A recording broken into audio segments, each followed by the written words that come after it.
Hello students, welcome to RS chemistry.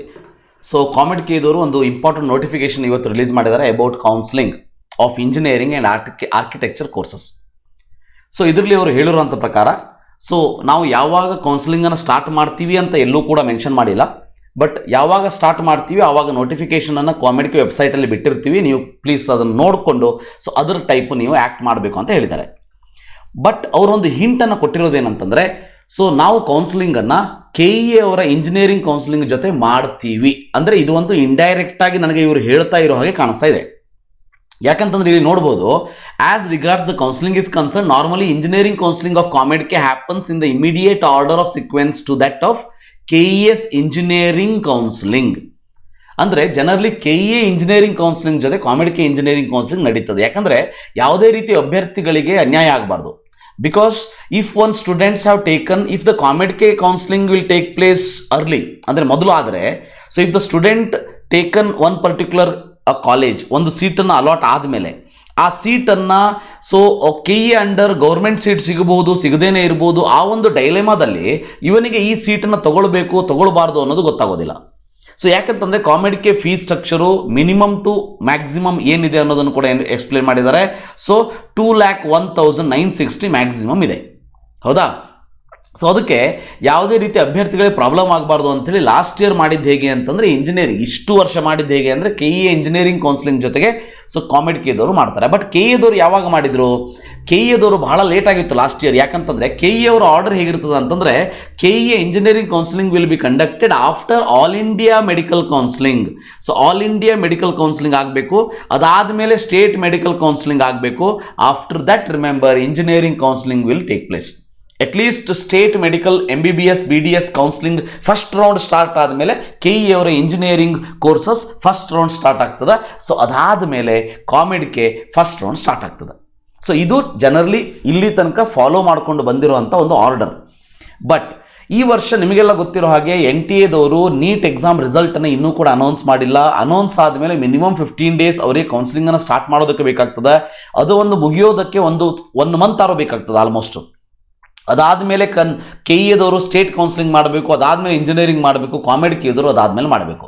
But ಕಾಮೆಡ್ ಕೆದವರು ಇಲ್ಲಿ ಸ್ವಲ್ಪ ಬೇಜಾರಿಂದನೇ ಹೇಳ್ದಂಗೆ ಕಾಣಿಸ್ತದೆ ನನಗೆ. ಯಾಕಂದರೆ KEದವರು ಆದಮೇಲೆ ನಾವು ಮಾಡಬೇಕಾಗ್ತದೆ, ಸೊ ನಮ್ಮ ಕೈಯಲ್ಲಿ ಇದು ಸಾಧ್ಯ ಆಗ್ತಾ ಇಲ್ಲ ಅಂಥೇಳಿ. ಸೊ ಬಟ್ ಒಂದು ಪಾಯಿಂಟ್ ನೆನ್ಪಿಟ್ಕೊಳ್ಳಿ, ಕಾಮೆಡ್ ಕೆದವರು ಏನಾದರೂ ಫಸ್ಟ್ ಕೌನ್ಸಿಲಿಂಗ್ ಮಾಡಿಬಿಟ್ರೆ ಇದು ಡೆಫಿನೆಟ್ಲಿ ವಿದ್ಯಾರ್ಥಿಗಳಿಗೆ ಅನ್ಯಾಯ ಆಗ್ತದೆ. ಅಂದರೆ ಯಾವ ವಿದ್ಯಾರ್ಥಿಗೆ ಇಲ್ಲಿ ಸೀಟು ಸಿಗ್ತದೋ ಇಲ್ಲೋ ಅಂತ ಕನ್ಫರ್ಮ್ ಇದ್ದಾಗ ಮಾತ್ರ ಅಲ್ಲಿ ತೊಗೊಳ್ಬೋದೇ ಹೊರತು, ಇಲ್ಲಿ ಇಂಜಿನಿಯರಿಂಗ್ ಕೌನ್ಸಿಲಿಂಗ್ ಆಗಿ ಇಲ್ಲಿ ಗೌರ್ಮೆಂಟ್ ಸೀಟ್ ಸಿಗ್ತದ ಅಂತ ಅನ್ನೋ ಒಬ್ಬ ವಿದ್ಯಾರ್ಥಿ ಇಲ್ಲಿ ಸಿಕ್ಕೇ ಬಿಡ್ತಾ 100% ಶೋರೇ ಇರೋದಿಲ್ಲ. ಹಾಗಂತೇಳಿ ಕಾಮೆಡ್ ಕೆದಲ್ಲಿ ಸಿಕ್ಕ ಸೀಟನ್ನು ಅಲ್ಲಿ ಬಿಡೋದಕ್ಕೆ ಅವನಿಗೆ ಮನಸ್ಸಿರೋದಿಲ್ಲ. ಸೊ ಇವೆಲ್ಲ ಡೈಲೆಮದಿಂದಾಗಿ ಕಾಮೆಡ್ ಕೆ ಅವರಿಗೆ ಅಡ್ವಾಂಟೇಜ್ ಆಗಿಬಿಡ್ತದೆ. ಸೊ ಅದಕ್ಕೆ ಕಾಮೆಡ್ ಕೆದವರು ಇಂಡೈರೆಕ್ಟಾಗಿ ಹೇಳಿರೋದು ಇಷ್ಟೇ, KEದವರು ಇಂಜಿನಿಯರಿಂಗ್ ಕೌನ್ಸಿಲಿಂಗ್ ಸ್ಟಾರ್ಟ್ ಮಾಡಿದಾಗ ನಾವು ಮಾಡಬಹುದು ಅಂಥೇಳಿ. ಬಟ್ ಕಾಮೆಡ್ ಕೆದವ್ರದ್ದು ಪ್ರೈವೇಟ್ ಕಾಲೇಜ್ ಅಸೋಸಿಯೇಷನ್ ಆಗಿರೋದಕ್ಕೆ ಅವರು ಯಾವಾಗ ಬೇಕಾದ್ರೂ ಡಿಸಿಷನ್ನ ತೊಗೋಬೋದು. ಬಟ್ ಗೌರ್ಮೆಂಟ್ ಅವರು ಒಂದು ಇನ್ಸ್ಟ್ರಕ್ಷನ್ ಮೇಲೆ ಡಿಸಿಷನ್ನ ತೊಗೊಳ್ಬೇಕಾಗ್ತದೆ, ಅದನ್ನು ಕೂಡ ನೆನಪಿರಲಿ. ಅದರ ಜೊತೆಗೆ ಕೆಳಗಡೆ ಇಲ್ಲಿ ನೋಡ್ಬೋದು ಎಲಿಜಿಬಿಲಿಟಿ ಕ್ರೈಟೀರಿಯಾವನ್ನು ಹೇಳಿದ್ದಾರೆ. ಸೊ ಇದು ನಿಮಗೆ ಆಲ್ರೆಡಿ ಗೊತ್ತೇ ಇದೆ. Passed in second PUC or 12th standard examination, English as one of the compulsory subject, piece and physics and mathematics compulsory ಇರಬೇಕು. ಅದ್ರ ಜೊತೆಗೆ chemistry, biotechnology, biology, electronics, computer science ಓದಿರಬೇಕು ಅಂತೇಳಿ. ಬಟ್ 100% ಕೆಮಿಸ್ಟ್ರಿ ನೀವು ಓದಿರಲೇಬೇಕು, ಯಾಕಂದರೆ ಆಲ್ರೆಡಿ ನೀವು ಎಕ್ಸಾಮನ್ನು ಕೂಡ ಬರೆದಿದ್ದೀರಿ, ಅದ್ರ ಬಗ್ಗೆ ತಲೆ ಕೆಡಿಸ್ಕೊಳ್ಳೋಂಥ ಅವಶ್ಯಕತೆ ಇಲ್ಲ. ಅದಾದಮೇಲೆ ಭಾಳ ಇಂಪಾರ್ಟೆಂಟ್ ಒಂದು ಪಾಯಿಂಟು BArch ಡಿಗ್ರಿ ಬಗ್ಗೆ, ಅಂದರೆ ಬ್ಯಾಚುಲರ್ ಆಫ್ ಆರ್ಕಿಟೆಕ್ಚರ್ ಬಗ್ಗೆ ಇಲ್ಲಿ ಹೇಳಿರೋದೇನಂತಂದರೆ, so already further it was also clarified that all candidates need to qualify an aptitude test conducted by counseling, that is NATA. ಕಂಪಲ್ಸರಿಯಾಗಿ ಹೇಳಿದ್ದಾರೆ ಇಲ್ಲಿ ನೋಡಿ. KEದವ್ರು ಏನು ಹೇಳಿದರು, JEE ಪೇಪರ್ 2 ಅಥವಾ ನಾಟಾದಲ್ಲಿ ನೀವು ಕೌನ್ಸಿಲಿಂಗ್ JEE ಪೇಪರ್ 2 ಅಥವಾ ನಾಟಾದಲ್ಲಿ ನೀವು ಎಲಿಜಿಬಲ್ ಆಗಿದ್ದರೆ, ಅಂದರೆ ಅಲ್ಲಿ ಮಾರ್ಕ್ಸು ಏನು ಬರ್ತದೋ ಆ ಡಿಪೆಂಡಿಂಗ್ ಆನ್ ದಟ್ ಅಲ್ಲಿ ಏನಾದರೂ ಎಲಿಜಿಬಿಲಿಟಿ ಆಗಿದ್ದರೆ, ಕ್ವಾಲಿಫೈ ಆಗಿದ್ದರೆ ನೀವು ಇಲ್ಲಿ ಆರ್ಕಿಟೆಕ್ಚರ್ ಮಾಡ್ಬೋದು ಅಂತ ಇತ್ತು.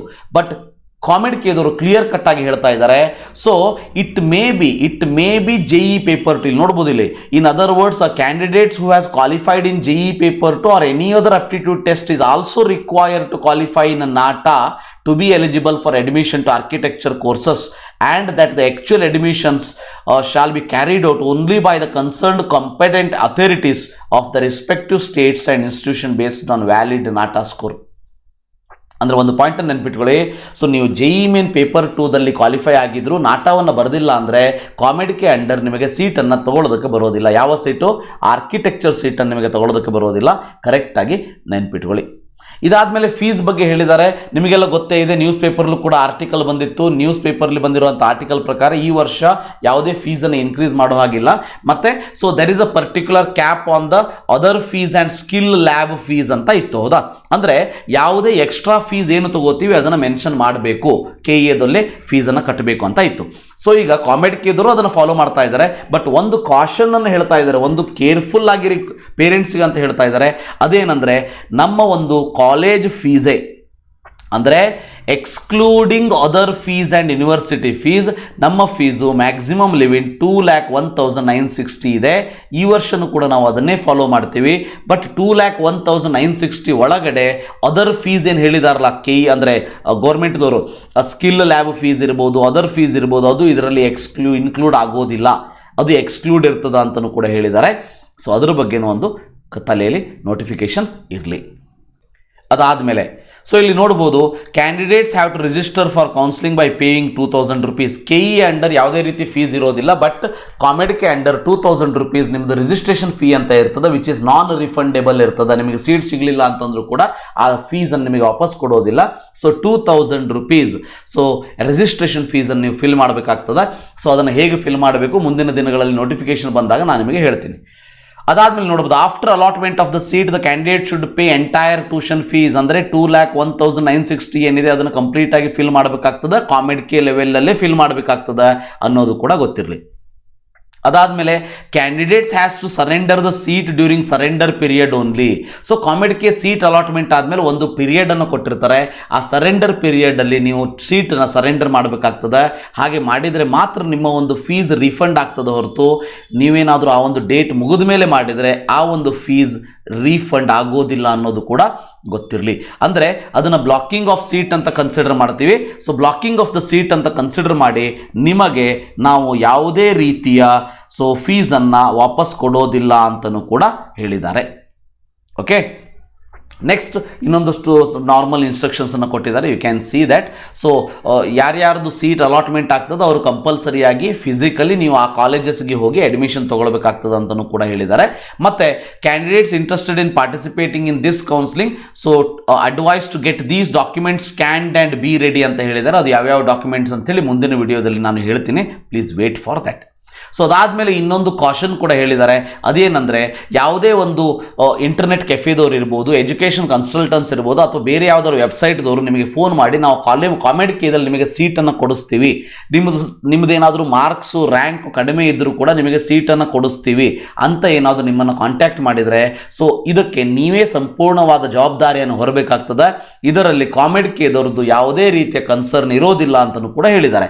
ಸೊ ಇದು ಕಾಮೆಡ್ಕೆ ಅಂತ ಅಲ್ಲ, ಯಾವುದೇ counselling authority, it may B all India counselling MCC ಇರ್ಬೋದು, ಅಥವಾ KEAದವ್ರು ಇರ್ಬೋದು, ಅಥವಾ ಕಾಮೆಡ್ಕೆದು ಇರ್ಬೋದು. ಸೊ ನಾನು ಕೂಡ ಬಹಳಷ್ಟು ಸಾರಿ ಹೇಳಿದ್ದೀನಿ, ಯಾವುದೇ ರೀತಿಯ ಪರ್ಸನ್ ಅಥವಾ ಯಾವುದೇ ಒಂದು ಇನ್ಸ್ಟಿಟ್ಯೂಷನ್ ಬಂದು ನಿಮಗೆ ಕಾಲ್ ಮಾಡಿ ನಾನು ಸೀಟ್ ಕೊಡಿಸ್ತೀನಿ, ನನಗೆ ಇಷ್ಟು ಪೇ ಮಾಡಬೇಕಾಗ್ತದೆ, ನಿಮ್ಮ ಸೀಟ್ 100% ಶೋರ್ ಆಗಿ ನಾನು ಕೊಡಿಸ್ತೀನಿ ಅಂತ ಅಂದರೆ ದಯವಿಟ್ಟು ಅದನ್ನು ನಂಬೋದಕ್ಕೆ ಹೋಗಬೇಡಿ. ನಿಮ್ಮ ಎಲ್ಲ ಪರ್ಸನಲ್ ಡೀಟೇಲ್ಸ್ಗಳನ್ನು ಅವರು ತಗೋತಾರೆ, ಪ್ಲಸ್ ದುಡ್ಡನ್ನು ತಗೋತಾರೆ, ನಿಮಗೆ ಮೋಸ ಮಾಡುವಂಥ ಚಾನ್ಸಸ್ ಇರ್ತದೆ. ಸೊ ಅಂಥದ್ದೇನಾದರೂ ಕಂಡು ಬಂದರೆ you have to bring these activities to the notice of the concerned law enforcement authority of the COMEDK ಅಂತಲೂ ಕೂಡ ಹೇಳಿದ್ದಾರೆ. ಸೊ ಇದಿಷ್ಟು ಇಂಪಾರ್ಟೆಂಟ್ ನೋಟಿಫಿಕೇಶನ್ ನಿಮಗೆ ಅರ್ಥ ಆಯಿತು ಅಂತ ಅನ್ಕೋತೀನಿ. ಸೊ ಇಂಪಾರ್ಟೆಂಟ್ ಅಂತಂದರೆ so COMEDK counselling engineering counselling of KEAದವರ ಜೊತೆಗೆ ನಡೀತದೆ. ಸೊ ಈ ವರ್ಷನೂ ಕೂಡ ಅದೇ ಆಗ್ಬೋದು ಅಂತಲೂ ಕೂಡ ಹೇಳಿದ್ದಾರೆ. ಅದಾದಮೇಲೆ ವೆರಿ ಇಂಪಾರ್ಟೆಂಟ್, ಆರ್ಕಿಟೆಕ್ಚರ್ ಮಾಡೋರಿಗೆ ನಾಟಾ ಕಂಪಲ್ಸರಿ ನೀವು ಪಾಸ್ ಆಗಿರಲೇಬೇಕು. ನಾಟಾ ಎಕ್ಸಾಮ್ ಬಿಟ್ಟು ನೀವು JEE ಪೇಪರ್ 2ದಲ್ಲಿ ಪಾಸ್ ಆಗಿದ್ದರೂ ಕೂಡ ಇದರಲ್ಲಿ ನೀವು ಕ್ವಾಲಿಫೈ ಅಂತೇಳಿ ಕನ್ಸಿಡರ್ ಮಾಡೋದಿಲ್ಲ, ನಿಮಗೆ ಸೀಟ್ ಸಿಗೋದಿಲ್ಲ. ಸೊ ಅದಾದಮೇಲೆ ಫೀಸ್ ಸ್ಟ್ರಕ್ಚರ್ ಬಗ್ಗೆ ಹೇಳಿದ್ದಾರೆ. ಸೊ ಫೀಸ್ ಸ್ಟ್ರಕ್ಚರ್ 2,01,960 ಏನಿದೆ ಅಪ್ಪರ್ ಲಿಮಿಟ್ ಏನಿದೆ, ಸೊ ಅದರೊಳಗೆ ಈ ಅದರ್ ಫೀಸ್ ಯೂನಿವರ್ಸಿಟಿ ಫೀಸ್ ಬರೋದಿಲ್ಲ, ಇದು only tuition fees, college fees ಅಂತ ಹೇಳಿದ್ದಾರೆ. ಸೊ ಇದಿಷ್ಟು ಇಂಪಾರ್ಟೆಂಟ್ ಪಾಯಿಂಟ್ಸ್. ಸೊ ಅರ್ಥ ಆಯಿತು ಅಂತ ಅನ್ಕೋತೀನಿ. ನಿಮ್ಮ ಫ್ರೆಂಡ್ಸ್ಗಳಿಗೆ ಕೂಡ ಇದನ್ನು ತಿಳಿಸಿ, ಯಾಕಂದರೆ ಬಹಳಷ್ಟು ಜನ ವಿದ್ಯಾರ್ಥಿಗಳಿಗೆ ಇದರ ಬಗ್ಗೆ ಐಡಿಯಾ ಇರೋದಿಲ್ಲ. ಸೊ ನಿಮಗೇನಾದರೂ ಓಕೆ ಅಂತ ಅನಿಸಿದರೆ, ಚಲೋ ಅಂತ ಅನಿಸಿದರೆ ಸೊ ಲೈಕ್ ಮಾಡಿ, ಶೇರ್ ಮಾಡಿ, ಸಬ್ಸ್ಕ್ರೈಬ್ ಮಾಡಿ, ಚಾನಲ್ಗೆ ಸಬ್ಸ್ಕ್ರೈಬ್ ಮಾಡಿಲ್ಲ ಅಂದರೆ thank you for watching. Have a nice day.